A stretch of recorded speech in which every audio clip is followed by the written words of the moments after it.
Hi, folks. I'm Dan McDermott. I'm joined from Tripoli, Libya, by Amira Gadoura, a Sudanese young lady, 23 years old. She's lived in Tripoli since she was 3 years old, and she's a student of architecture. Amira, thanks so much for talking with us today.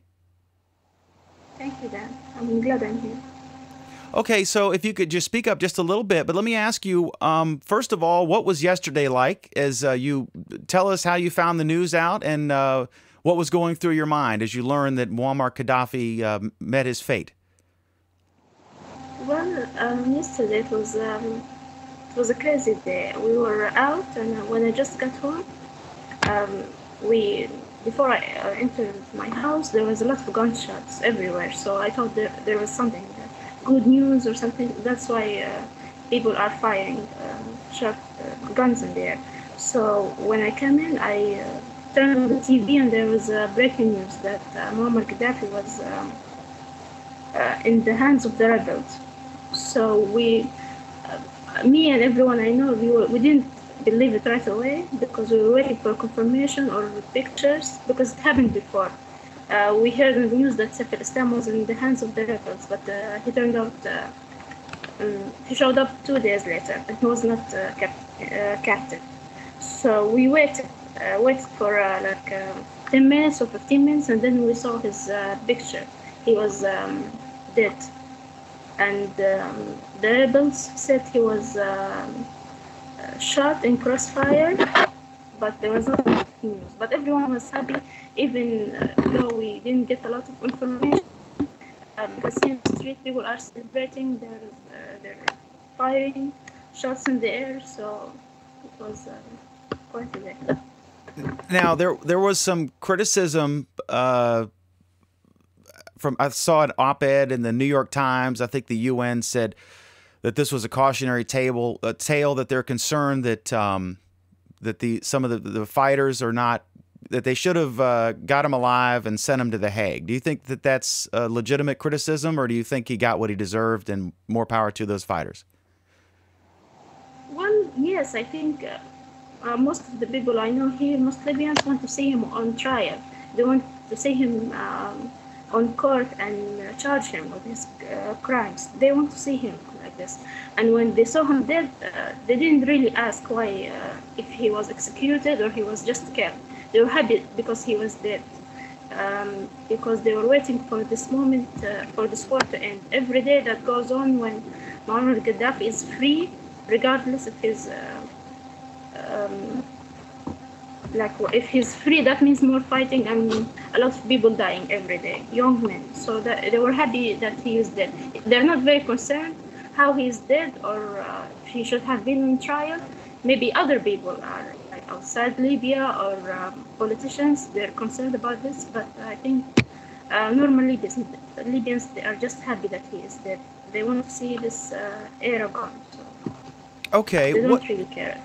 What was it like? What was it like living for 20 years in Ghadafi's Tripoli?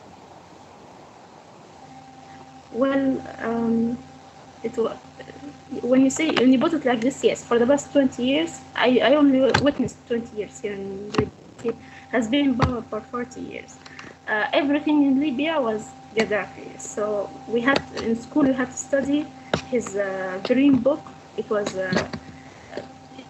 you study it, you memorize it, and then you go to class. There's no questions about it or if this ideology is right or wrong. In the streets, you see his picture everywhere. No one can say a bad thing about him in public, not even a little criticism, because some people can come up to your house, attack you, and all of your family. So there has been really no freedom in Libya. He has been like the only person. We can see his pictures on the streets. No one else is allowed to run for president or even challenge him or criticize him.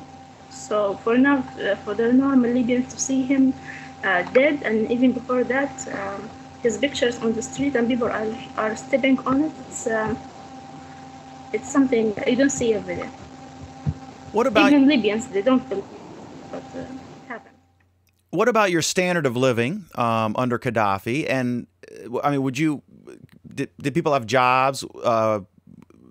What was it like just financially, just trying to earn a living, support your family? Well, financially, I don't think Libyans, all of them, are suffering because they live. When you compare them to other Arab nations, they are wealthy, they have oil, but the problem is with. There are two problems. First is with education. It's not the best. It's here in Libya, and that's people who graduate from college, they don't find a job because they're not qualified. They graduate, but they're not qualified for the job. The other problem is corruption. If you want to get a job, you have to know someone. If you want to get ahead in your career, you have to know someone in government. So these are the two basic problems for the Libyan people. And I think they will have to work on it the first after this revolution, corruption. What about basic services now? Trash pickup, water, electricity, just basic standard of living things. What's that like in Tripoli today? Well, it's the same as before, except for water. We don't have water for the past 3 days. No running water in most houses in Tripoli. People who get water, usually we get them from mosques or from other people who have another water systems that's not connected with the Tripoli. So it's worse than before, but people are not complaining because they know not everyone is back to work. People are in war, but I think in future they expect better services. Prior to yesterday, Ghadafi wasn't running the country anymore, but he was still alive and more than just a symbol. What has changed today? Are you optimistic now? Yes, I'm very optimistic, and the thing that changed that people now are challenging their politicians. They're not even the NTC.